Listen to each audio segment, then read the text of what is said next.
Bismillahirrahmanirrahim. Assalamualaikum warahmatullahi wabarakatuh. Innal hamdalillah nahmaduhu wa nasta'inuhu wa nastaghfiruh wa na'udzu billahi min shururi anfusina wa sayyiati a'malina. May yahdihillahu fala mudilla lahu wa may yudlil fala hadiyalah. Asyhadu an la ilaha illallah wahdahu la syarika lah wa asyhadu anna Muhammadan 'abduhu wa rasuluh. Qala Allah Ta'ala ya ayyuhalladzina amanu taqullaha haqqa tuqatih wa la tamutunna illa wa antum muslimun. Allahumma salli wa sallim wa zid wa barik ala nabiyyina Muhammadin wa ala alihi wa ashabihi ajmain. Kaum muslimin dan muslimah, para jamaah yang dirahmati oleh Allah, alhamdulillah, mari kita senantiasa bersyukur kepada Allah Subhanahu wa Ta'ala, yang mana kita masih terus diberi kesempatan untuk belajar, untuk melaksanakan amal-amal soleh. Kita berdoa semoga usaha kita untuk belajar membuahkan ilmu yang bermanfaat untuk kita semuanya. Begitu pula semoga usaha kita untuk belajar ini bernilai ibadah yang diterima oleh Allah Subhanahu wa Ta'ala. Allahumma amin. Para jamaah yang dirahmati Allah, kita melanjutkan pelajaran tentang tafsir surat yang ada di juz 30. Pada pagi yang berbahagia ini insyaallah kita akan membaca tafsir surat Al-Lail. Tafsir surat Al-Lail. Para jamaah yang dirahmati Allah, surat Al-Lail adalah surat Makkiyah, dan itu bisa kita lihat dari ayat-ayatnya. Ayatnya pendek-pendek, kemudian berbicara tentang surga dan neraka, atau amal-amal yang menghantarkan ke surga dan amal-amal yang menghantarkan ke neraka. Yang mana hal seperti itu termasuk ciri-ciri ayat atau surat Makkiyah. Naam. Maka surat Al-Lail ini termasuk surat Makkiyah, dan itu berdasarkan ijma' para ulama. Naam. Allah Subhanahu wa Ta'ala berfirman pada ayat yang pertama, wal-laili idza yaghsha, dan demi malam. Mohon maaf, tidak ada dannya, nggih. Wal-laili idza yaghsha, demi malam apabila menutupi. Maksudnya menutupi cahaya siang. Kemudian ayat yang kedua, wan nahari idza tajalla, dan demi siang apabila terang benderang. Jadi pada dua ayat ini, ayat 1 dan kedua, Allah Subhanahu wa Ta'ala berfirman dan bersumpah dengan dua makhluknya yang saling berlawanan, yaitu waktu malam dan waktu siang. Waktu malam identik dengan gelap, dan waktu siang identik dengan terang benderang. Allah Subhanahu wa Ta'ala bersumpah dengan dua makhluknya yang sangat agung, yaitu waktu siang dan waktu malam. Yang itu termasuk makhluk-makhluk Allah yang agung. Oleh karenanya Allah bersumpah dengan keduanya. Dan Allah tidak pernah bersumpah dalam Al-Quran kecuali dengan makhluk-makhluknya yang agung. Karena begitu agungnya waktu siang dan malam, maka tidak ada seorang pun, tidak ada satu makhluk pun yang bisa mengatur siang dan malam. Semuanya diatur oleh Allah. Tidak ada orang yang mampu untuk membuat waktu itu siang semua misalnya, atau malam semua sesuai dengan keinginan dia. Tidak bisa. Semuanya yang mengatur adalah Allah, yang menguasai adalah Allah Subhanahu wa Ta'ala. Naam. Kemudian ayat yang ketiga, Allah bersumpah kembali dengan dua makhluknya yang berbeda pula, yaitu Allah berfirman, wa ma khalaqadz dzakara wal untha. Ayat yang ketiga ini bisa dimaknai dengan dua makna, okay?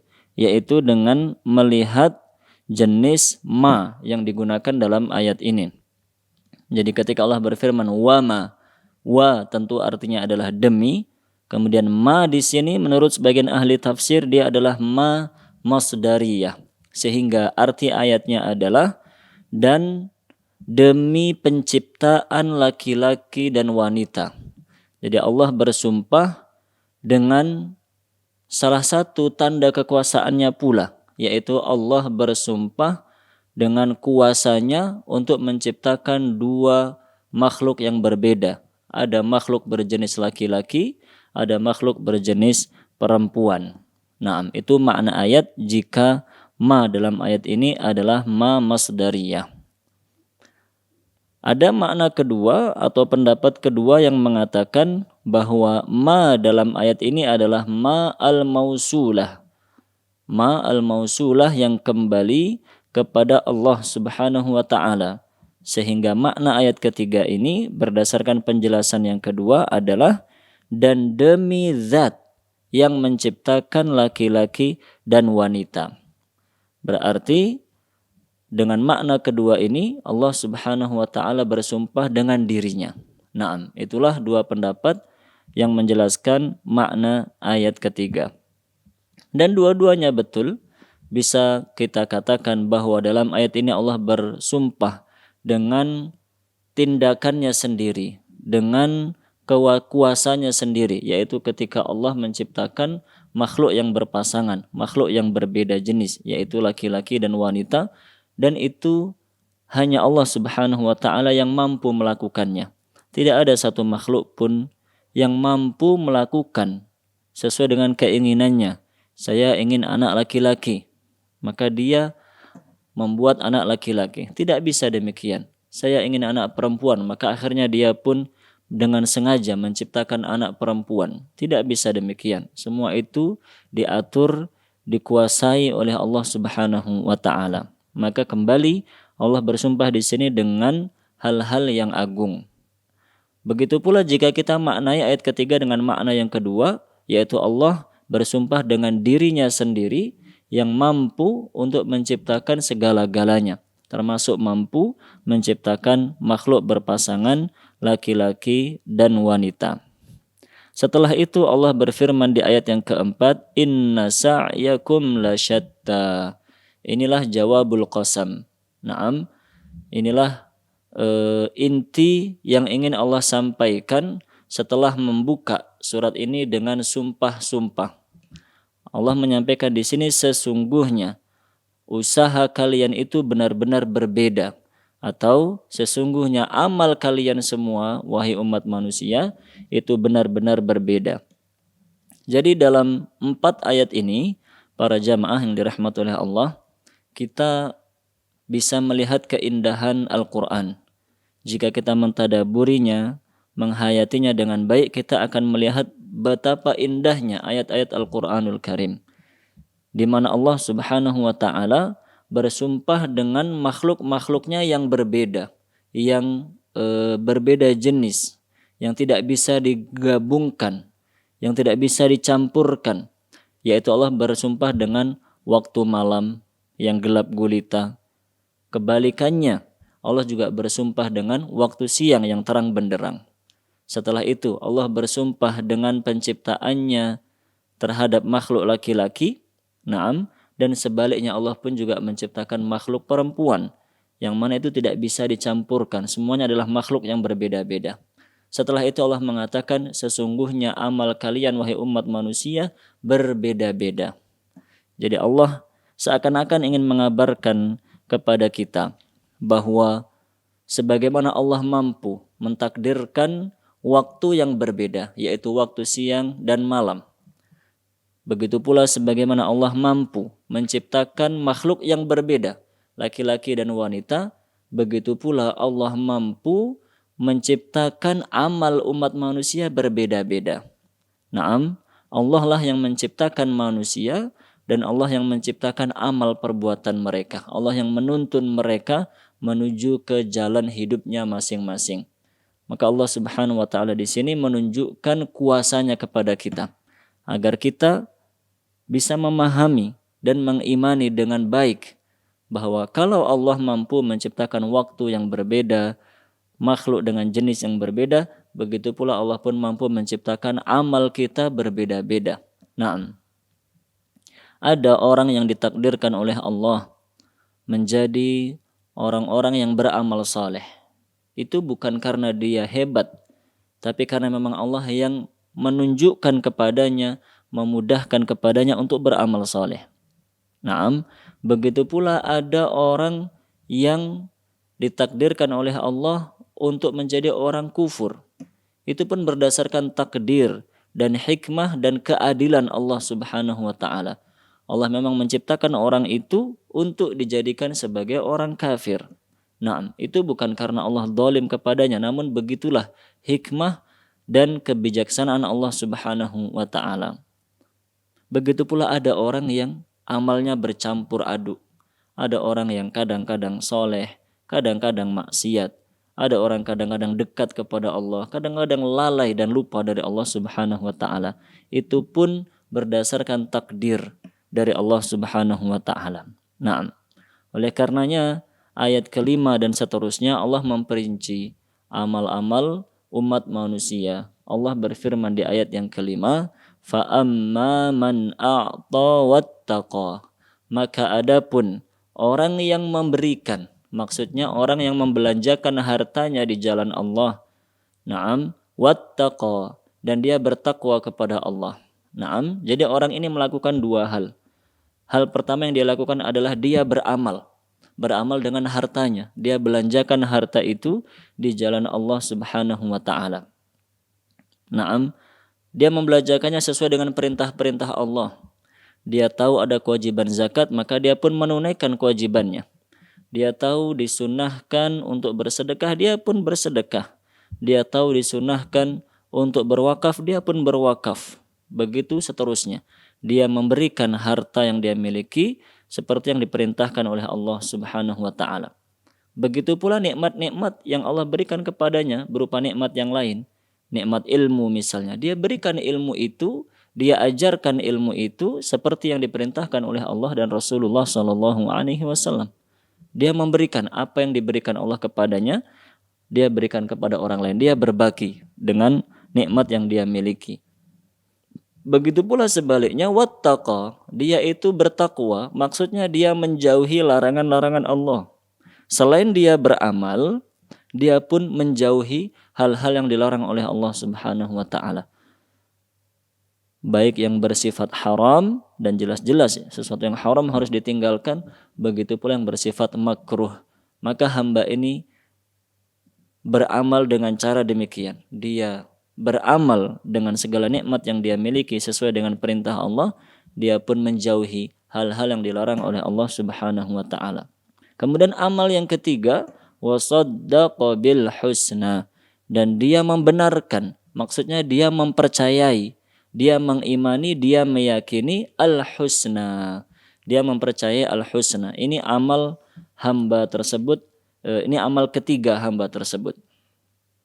Hanya saja para ulama berbeda pendapat apa arti al-husna di sini. Naam, orang itu mengimani al-husna, meyakini al-husna. Di sini Syekh Utsaimin mengatakan al-husna di sini adalah qaulullah azza wa jal wa qaulu rasulih sallallahu alaihi wasallam.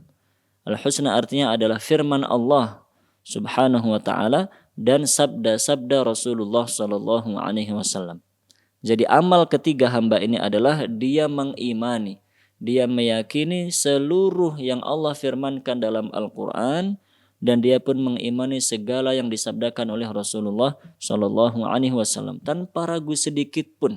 Naam, apa saja yang telah disampaikan oleh Allah dan Rasulullah sallallahu alaihi wasallam dia imani, dia percaya, dia tunduk dan patuh tanpa ragu sedikit pun.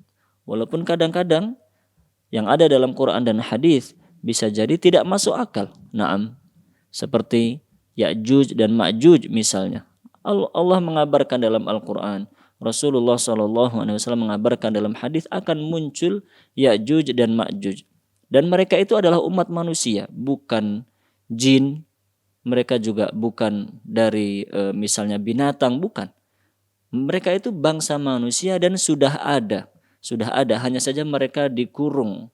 Naam, dan hanya akan keluar nanti pada akhir zaman dengan izin Allah Subhanahu wa taala. Sebagian orang meragukan. Naam. Kalau memang Ya'juj dan Ma'juj itu sudah ada, kenapa tidak bisa kita ketemukan sekarang tempatnya? Naam, banyak orang beralasan demikian. Kita sudah punya internet, naam, ada satelit, ada alat-alat canggih. Kalau memang mereka itu sudah ada di dunia ini, pasti kita bisa menemukan tempatnya. Dan karena ternyata sekarang tidak bisa ditemukan, berarti mereka tidak ada. Maka akhirnya orang-orang itu mengingkari ayat-ayat Al-Quran yang menerangkan tentang Ya'juj dan Ma'juj. Begitu pula mengingkari hadis-hadis Rasulullah SAW. Naam, orang mukmin tidak boleh seperti itu. Orang mukmin harus percaya dengan Al-Quran dan hadis seyakin-yakinnya, tidak boleh meragukan sedikit pun. Jika memang kita tidak bisa memahaminya atau sekarang kita tidak bisa menemukannya, bukan ayat dan hadisnya yang salah. Naam, tapi kitanya yang tidak mampu menemukan. Dan memang Allah tidak menghendaki itu. Makanya Allah tidak bimbing kita untuk menemukan Ya'juj dan Ma'juj. Karena juga tidak ada manfaatnya. Untuk apa kita menemukan lokasinya Ya'juj dan Ma'juj? Tanpa kita menemukan lokasinya pun, kita sudah yakin bahwa mereka itu ada. Naam. Dan selain daripada itu, kita perlu juga mengetahui kekurangan diri kita masing-masing, bahwa teknologi yang kita miliki, yang seringkali kita merasa itu adalah teknologi yang sudah modern, canggih, naam, namun sebenarnya masih sangat banyak kekurangannya. Maka bisa saja teknologi kita tidak menjangkau naam lokasi Ya'juj dan Ma'juj. Sebagaimana kita juga mengetahui bahwa sangat banyak naam dari samudra, dari lautan yang belum bisa dijelajahi oleh umat manusia. Naam, kita itu baru bisa menjelajahi, mempelajari sekian persen saja, sebagian kecil dari lautan dan samudra yang ada di dunia ini. Begitu pula dengan daratannya. Naam, dengan daratannya pun demikian, masih banyak tempat, lokasi, daerah yang belum dijamah sama sekali oleh umat manusia. Maka kembali ke pembahasan kita. Naam, kembali ke pembahasan kita. Syekh Utsaimin menjelaskan bahwa amal ketiga hamba ini wasaddaqa bil husna, yaitu dia meyakini, mengimani segala firman Allah dan semua hadis Rasulullah sallallahu alaihi wasallam. Naam. Dan ada pendapat yang lain diterangkan oleh ahli tafsir dengan panjang lebar, di antaranya oleh Imam Qurtubi dalam tafsir beliau. Ada yang mengatakan al-husna di sini artinya adalah syahadat. La ilaha illallah Muhammadur Rasulullah. Maka arti ayat ini bahwa hamba itu yakin dan melaksanakan konsekuensi syahadat la ilaha illallah, sehingga dia hanya beribadah kepada Allah, dan dia melaksanakan konsekuensi syahadat Muhammadur Rasulullah, sehingga dia mengikuti petunjuk Rasulullah sallallahu alaihi wasallam. Naam. Ada pula yang mengatakan al-husna dalam ayat ini maksudnya adalah surga. Naam. Jadi orang itu saddaqa bil husna, yakni yakin dan percaya tentang adanya surga. Naam, walaupun tidak kelihatan dengan mata, walaupun kita hanya disampaikan infonya dalam Al-Quran dan hadis, kita belum pernah melihatnya, belum pernah memasukinya, namun hamba ini yakin dengan seyakin-yakinnya ada nikmat Allah yang disiapkan untuk hamba-hamba yang bertakwa, yaitu nikmat surga, sehingga dia termotivasi untuk mengerjakan amal-amal soleh. Naam. Dan semuanya betul. Naam, semua pendapat itu adalah betul. Bahwa Allah di sini menerangkan ada orang-orang yang ditakdirkan oleh Allah. Ada orang-orang yang dimudahkan oleh Allah untuk tadi a'ta wattaqa. Dia itu beramal dengan hartanya. Dia itu bertakwa, maksudnya menghindari larangan-larangan Allah.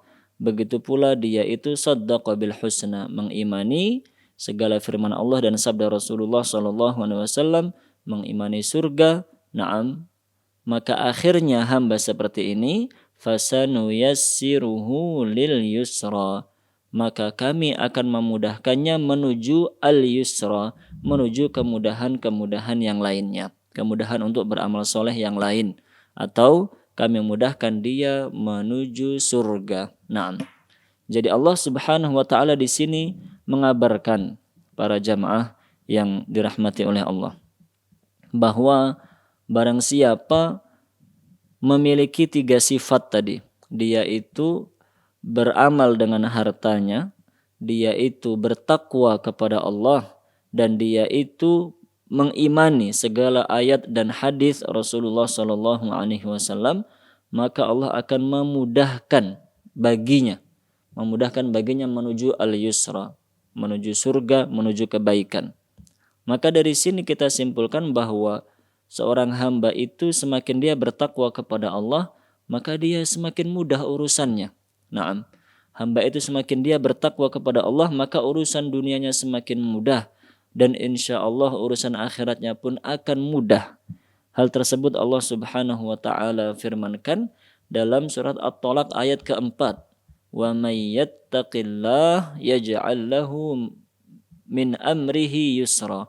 Dan barang siapa yang bertakwa kepada Allah, maka Allah akan memberi kemudahan dalam urusan-urusannya. Masya Allah. Orang yang bertakwa Allah mudahkan urusannya. Orang tidak bertakwa maka Allah semakin persulit urusan hidupnya di dunia dan di akhirat. Naam. Itu yang Allah firmankan di ayat yang selanjutnya. Wa amma man bakhila wastaghna. Dan adapun orang yang bakhil, kebalikan dari hamba yang pertama tadi. Orang ini diberi harta oleh Allah tapi bakhil. Dia tahu ada kewajiban zakat, malah dengan sengaja tidak menunaikan zakat. Dia tahu diperintahkan bersedekah, namun dia malas-malasan untuk bersedekah. Dia merasa bahwa sedekah itu mengurangi hartanya. Dia sudah susah payah mengumpulkan harta, kemudian diberikan kepada orang lain. Dia merasa berkeberatan. Nah, ataupun dia bakhil dengan nikmat yang lain. Dia diberi ilmu oleh Allah, tapi dia bakhil, tidak pernah mau mengajarkan ilmunya. Dia sembunyikan kebenaran yang dia ketahui. Dia pakai untuk dirinya sendiri. Naam. Itulah bakhila. Kemudian wastaghna, dan merasa cukup. Ini merasa cukup yang tercela. Naam, bukan merasa cukup yang terpuji. Maksud ayat ini adalah hamba itu istaghna anillahi azza wa jal. Hamba itu merasa tidak butuh kepada Allah. Walam yattaqi rabbah, sehingga dia tidak bertakwa kepada Allah. Bal ra'a annahu fi ghinan an rahmatillah. Bahkan dia mengira, dia merasa dia itu tidak butuh rahmat Allah Subhanahu wa ta'ala. Ini hamba yang kelewat batas. Naam.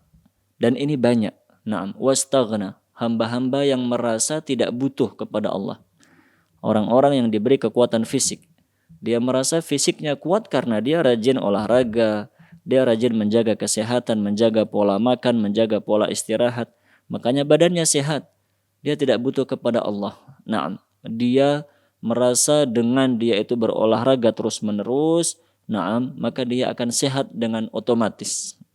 Makanya dia tidak pernah berdoa kepada Allah untuk diberi kesehatan. Naam. Karena dia merasa dia bisa menjaga kesehatan dirinya sendiri. Dan ini kesalahan fatal. Ada hamba yang lain yang dia merasa tidak butuh kepada Allah karena dia merasa sudah sangat cerdas, dia sangat pintar, sehingga ilmu apapun yang dia pelajari dia akan bisa memahami dengan sendirinya. Apa saja dia baca, dia dengar, dia lihat, dia langsung bisa memahaminya tanpa butuh bantuan dari Allah Subhanahu wa ta'ala. Lah hamba seperti ini pun kelewatan batas. Tidak ada orang yang bisa faham dan mengerti jika tidak diizinkan oleh Allah Subhanahu wa ta'ala. Ada pula hamba lain. Dia merasa sudah memiliki penghasilan yang berlimpah.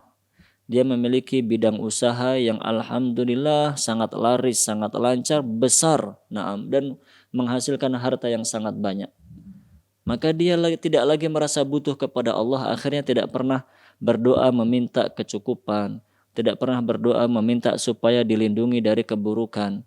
Dia merasa memang saya yang pandai berbisnis begitu. Apa saja saya lakukan pasti mendatangkan keuntungan yang besar.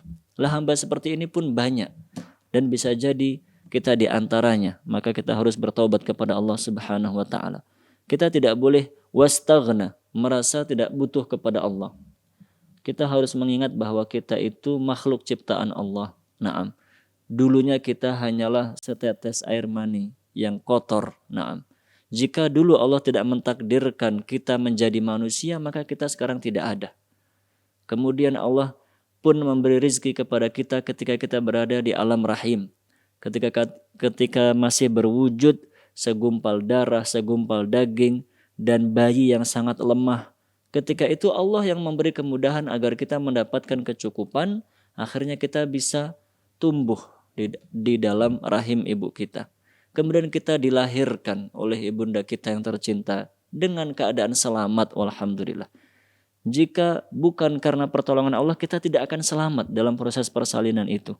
Nah, begitu pula ketika kita masih kecil, kita tidak bisa makan sendiri, tidak bisa minum sendiri, tidak tahu mana bahaya, tidak tahu mana manfaat. Allah memudahkan orang tua kita untuk membimbing kita sampai sekarang. Maka sama saja, baik dulu maupun sekarang, sama saja kita itu semuanya butuh kepada Allah Subhanahu wa taala. Kalau dulu kita adalah makhluk yang lemah, tidak bisa apa-apa, tidak tahu apa-apa kecuali dengan pertolongan Allah, begitu pula sekarang.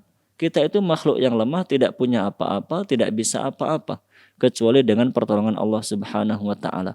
Maka kita tidak boleh memiliki sifat ini. Naam, itu sifat yang tercela. Jadi Allah menyebutkan dua sifat di sini. Bakhila, dia bakhil dengan hartanya, dengan nikmat yang dia miliki. Wastaghna, dan dia tidak merasa butuh kepada Allah. Naam. Kemudian wa kadzdzaba bil husna, dan dia pun mendustakan al husna, 3 amalan. Naam. Dia mendustakan al husna. Al husna dengan makna yang seperti tadi kita jelaskan pada ayat sebelumnya. Naam. Maka hamba yang memiliki 3 ciri ini, Allah katakan fasanu yassiruhu lil usra, maka kami akan mudahkan baginya untuk hal-hal yang sulit. Akan kami mudahkan baginya untuk hal-hal yang sulit. Sulit dunia akhirat. Naam, ketika hamba itu tidak bertakwa kepada Allah, tidak merasa butuh kepada Allah, maka Allah akan persulit hidupnya. Naam, dunia dan di akhirat.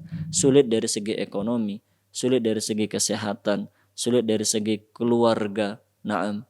Semuanya dipersulit oleh Allah Subhanahu wa taala karena dia jauh dari Allah Subhanahu wa taala. Nah, dan ketika membaca keterangan seperti ini seringkali ada yang bertanya, bagaimana jawabannya dan apa alasannya ketika Allah Subhanahu wa taala memberikan harta yang banyak kepada orang kafir. Nah, jika memang hamba yang tidak bertakwa itu akan dipersulit hidupnya oleh Allah. Tapi kenapa buktinya orang-orang kafir justru hidupnya lebih kaya, lebih bahagia, lebih lapang daripada kita. Orang-orang yang berusaha untuk bertakwa kepada Allah Subhanahu wa taala. Maka Syekh Utsaimin di sini menjelaskan, yang pertama beliau mengatakan bahwa orang kafir itu seakan-akan hidupnya lapang, hidupnya bahagia. Tapi ketahuilah bahwa itu hanya casingnya saja, hanya luarnya saja. Secara fisik, secara lahiriah, memang hartanya banyak, berlimpah. Naam, dia bisa pergi ke sana kemari, dia bisa makan apa saja, dia bisa membeli apa saja dengan harta yang dia miliki. Namun sebenarnya hati mereka kosong. Hati mereka kosong, tidak merasa bahagia, tidak merasa tenang. Itulah mengapa orang-orang seperti itu, orang yang kafir kepada Allah, hartanya banyak tapi tidak merasa betah berada di rumah. Dia selalu pergi ke sana kemari, baik mencari makanan, baik mencari barang-barang, baik melakukan apa saja. Dia itu pergi ke sana kemari mencari kebahagiaan. Dan ternyata tetap tidak dia temukan kebahagiaan itu karena hatinya tidak terisi dengan iman kepada Allah Subhanahu wa taala. Dan itu telah Allah katakan dalam Al-Quran, dalam surat Al-An'am ayat 125. Allah berfirman, وَمَنْ يُرِدْ أَيُّضِلَّهُ يَجْعَلْ صَدْرَهُ ضَيِّقًا حَرَجًا. Dan barang siapa yang Allah ingin menyesatkannya, Allah akan membuat hatinya itu sempit. Hatinya sempit dan sesak. Ka'annama yas'adu fis sama. Seperti orang yang naik ke langit. Kita mengetahui semakin seseorang itu naik ke langit, ke atas, semakin dia jauh dari oksigen. Ketika dia sudah berada di luar atmosfer begitu, Naam, dia tidak lagi bisa menghirup oksigen di sana sehingga hatinya, dadanya akan sesak, akhirnya kehabisan oksigen dan meninggal dunia. Lah seperti itulah gambarannya yang Allah sebutkan dalam ayat ini. Orang yang hatinya tidak terisi dengan iman kepada Allah, hatinya itu sesak, sempit seperti sesaknya orang yang kehabisan oksigen. Naam. Jadi kita jangan tertipu dengan fisik, dengan luarnya. Seakan-akan mereka bahagia, mereka senang, banyak nikmat. Ketahuilah bahwa Allah sudah mengabarkan dalam Al-Quran, hati mereka itu kosong dari kebahagiaan. Hati mereka itu hampa. Naam. Dan lebih dari itu, penjelasan kedua kata Syekh Utsaimin, bahwa ketika ada orang kafir, kemudian dilapangkan hartanya oleh Allah di dunia ini, maka itu pada hakikatnya adalah istidraj. Pada hakikatnya adalah penguluran dari Allah, pengunduran dari Allah. Allah sengaja mengulur-ulur waktunya. Naam, Allah sengaja memberikan dia harta, memberikan apa yang dia minta di dunia ini agar semakin banyak dosanya. Dia kufur, bertambah kufur, bertambah kufur, bertambah dosa, begitu terus sampai akhir hayatnya, sampai akhirnya dia mati dalam keadaan kufur dan dosanya menumpuk. Nanti pada hari akhirat tinggal disiksa dengan siksa yang sangat berat oleh Allah Subhanahu wa taala. Itu yang Allah sebutkan dalam Al-Qur'an pula, surat Al-A'raf ayat 182 dan 183. Allah berfirman, "Sanastadrijuhum min haitsu la ya'lamun." Sungguh kami akan mengulur-ulur waktu mereka, mengistidraj mereka orang-orang kafir. Min haitsu la ya'lamun, sampai akhirnya nanti kami ambil mereka, kami siksa mereka dari arah yang mereka tidak sangka, dari arah yang tidak disangka oleh mereka. Wa umli lahum. Naam, dan akan terus kami beri tenggang waktu kepada mereka. Inna kaidi matin. Sesungguhnya tipu dayaku itu sangat kuat. Naam. Begitulah Allah menipu mereka, memperdaya mereka, dibiarkan kufur. Naam, agar dosanya semakin banyak dan nanti siksanya semakin berat. Jika Allah berkehendak, para jamaah yang dirahmati Allah, jika Allah mau, Allah akan menyiksa mereka langsung di dunia ini dengan sebab kekufuran mereka. Allah Maha mampu langsung menghancurkan orang-orang kafir di dunia ini. Naam, Allah mampu. Namun Allah Subhanahu wa taala tidak menginginkan hal itu. Naam. Allah hanya akan menghukum mereka nanti di akhirat pada hari pembalasan agar mereka benar-benar merasakan akibat kekufurannya. Naam. Kemudian ayat ke-11 Allah berfirman, "Wa ma yughni anhu maluhu idza taradda." Dan tidaklah berguna baginya hartanya apabila dia telah binasa. Ini keterangan tambahan terkait orang kafir tadi. Naam, orang-orang yang tidak beriman kepada Allah, naam, mendustakan firman-firman Allah, mendustakan sabda Rasulullah sallallahu alaihi wasallam, tidak beriman kepada hal-hal gaib yang telah dikabarkan oleh Allah dan Rasulullah sallallahu alaihi wasallam. Naam, dan bakhil dengan hartanya. Di sini Allah mengatakan di ayat ke-11, hartanya tidak akan berguna baginya ketika dia telah binasa. Allah mengabarkan agar mereka itu berfikir bahwa harta yang disimpan-simpan, naam, yang dijaga, yang tidak dibagi kepada orang lain, nanti pun tidak bermanfaat ketika seseorang telah meninggal dunia. Naam, daripada seperti itu, maka sebaiknya harta itu dimanfaatkan untuk kebutuhan, begitu pula dibagi kepada orang-orang yang membutuhkan. Jelas-jelas bermanfaat. Daripada disimpan-simpan, dijaga-jaga, akhirnya nanti tidak bermanfaat. Tidak bermanfaat untuk kita, tidak bermanfaat pula untuk orang lain. Nah, kemudian Allah berfirman di ayat ke-12, "Inna alaina lal huda." Sesungguhnya kewajiban kamilah untuk memberi petunjuk. Naam, maksud ayat ini adalah bahwa Allah menjamin. Allah itu menjamin akan menurunkan petunjuk kepada hamba-hambanya sebagai bentuk rahmat dan kemudahan dari Allah Subhanahu wa taala. Dan yang dimaksud dengan petunjuk di sini adalah hidayah irsyad, yaitu petunjuk berupa penjelasan. Naam, sebagaimana kita ketahui bahwa hidayah atau petunjuk itu ada dua macam. Ada yang namanya hidayah taufik, naam, wal ilham. Hidayah untuk menggerakkan hati supaya menerima kebenaran, tunduk kepada kebenaran, supaya menjadi hati yang beriman. Naam, ini hidayah taufik dan ilham. Hidayah jenis pertama ini hanya dimiliki oleh Allah. Tidak ada seorang pun, bahkan Nabi dan Rasul sekalipun, tidak bisa membuat hati orang itu beriman. Naam. Yang bisa membuat hati orang beriman, menerima kebenaran, tunduk dan patuh kepada Allah, itu hanya Allah Subhanahu wa taala. Lah yang dimaksud dengan hidayah dalam ayat ini bukan hidayah jenis yang pertama, melainkan yang dimaksud dengan hidayah dalam ayat ini adalah hidayah jenis kedua, yaitu hidayah dilalah wal irsyad. Hidayah berupa petunjuk. Hidayah berupa penjelasan. Nah, jadi Allah menjamin dalam ayat ini, inna alaina lal huda, sesungguhnya kewajiban kami untuk memberi hidayah, maksudnya Allah menjamin akan menjelaskan kebenaran bagi seluruh umat manusia. Nah, Allah berjanji dan Allah menjamin, Allah itu akan menjelaskan mana yang benar, mana yang salah bagi umat manusia. Setelah itu, manusia silahkan memilih mana yang benar dan mana yang salah. Nah, mana yang diambil, mau mengikuti kebenaran ataupun kesalahan atau kebatilan. Nah, Allah menjamin di sini, Allah akan menurunkan hidayah penjelasan, yaitu dengan mengutus para nabi dan rasul. Nah, mengutus para nabi dan rasul dengan jumlah yang sangat banyak. Apa tujuannya? Untuk menjelaskan mana jalan kebenaran, mana kebatilan. Nah, itu yang Allah jamin dalam ayat ini. Allah Subhanahu wa taala pun menurunkan kitab-kitab suci.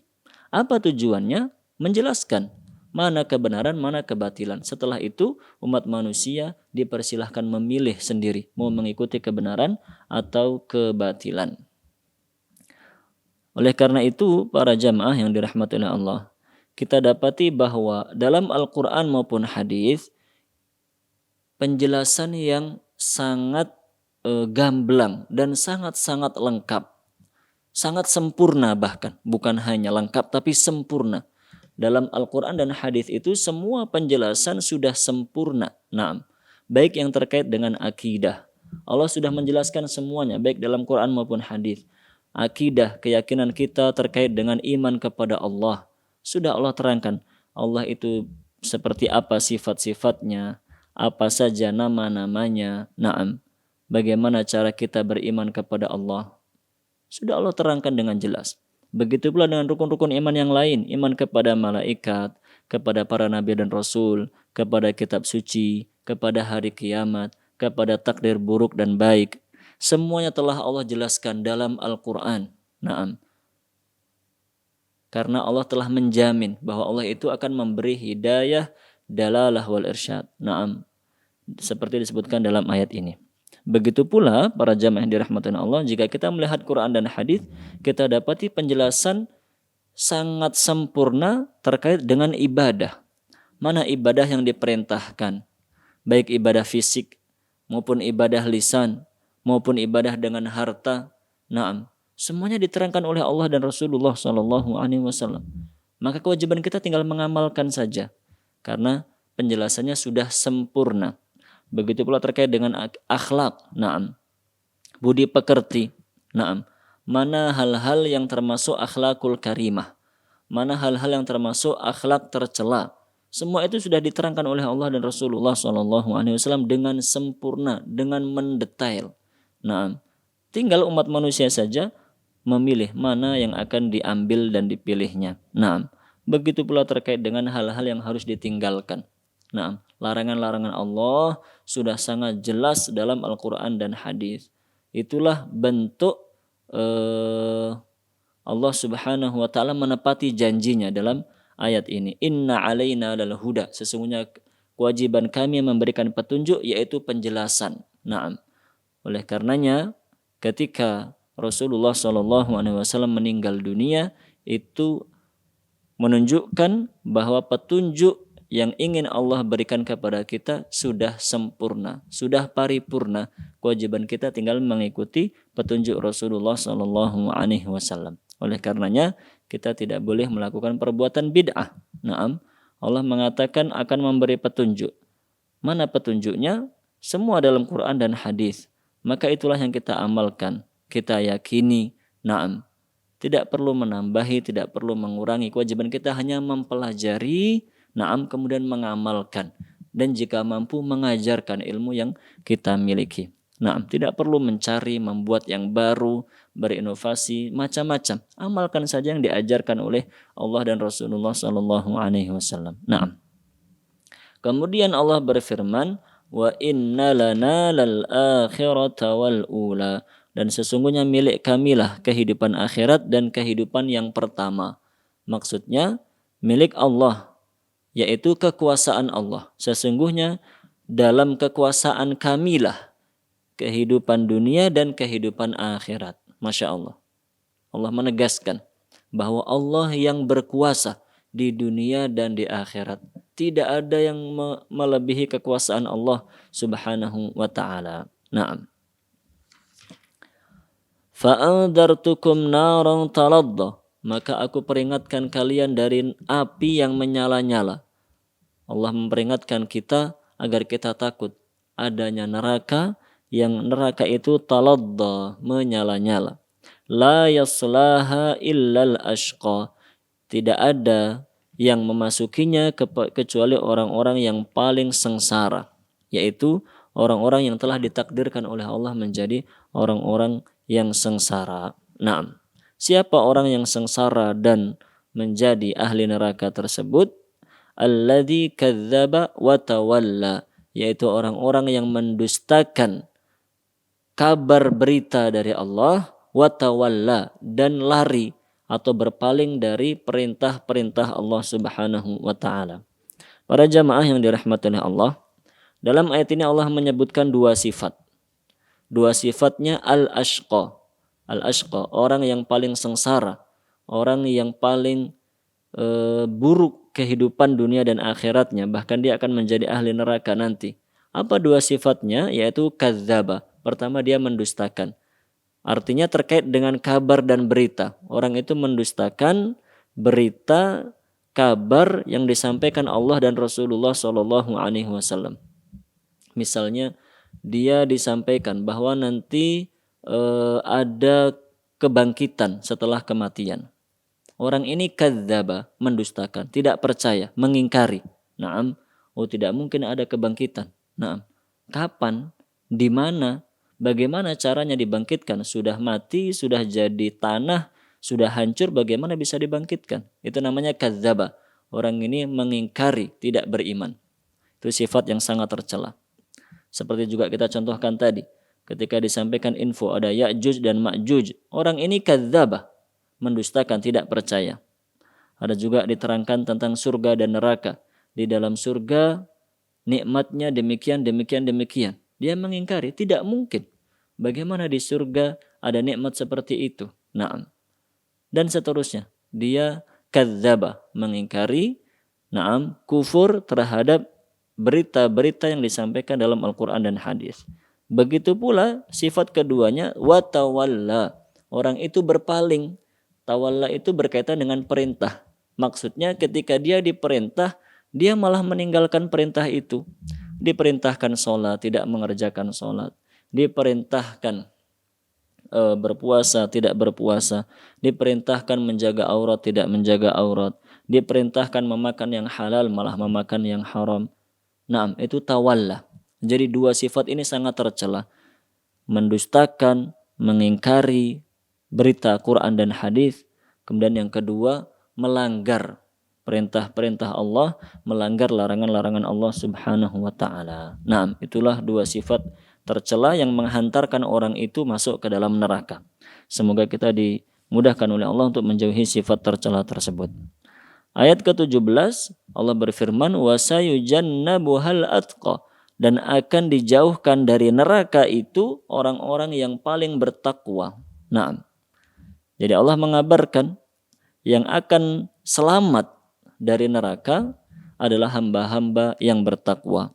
Apa ciri-ciri hamba yang bertakwa? Alladzi yu'ti malahu yatazakka, yaitu dia membelanjakan hartanya di jalan Allah, yatazakka, dalam rangka membersihkan dirinya. Ini merupakan penjelasan yang sangat penting bagi kita semuanya. Pertama, dengan membaca ayat ini kita menyimpulkan bahwa salah satu ciri hamba yang bertakwa adalah dia gemar membantu orang dengan hartanya. Salah satu ciri hamba yang bertakwa adalah dia itu tidak bakhil, dia itu dermawan. Naam, dia itu mudah membantu orang lain. Jika dia memiliki harta, dia dengan mudah mengeluarkan hartanya untuk membantu orang. Jika dia memiliki ilmu, dia dengan mudah membagi ilmunya kepada orang yang membutuhkan. Jika dia memiliki kekuatan fisik, dengan mudah memberikan kekuatan itu untuk membantu orang.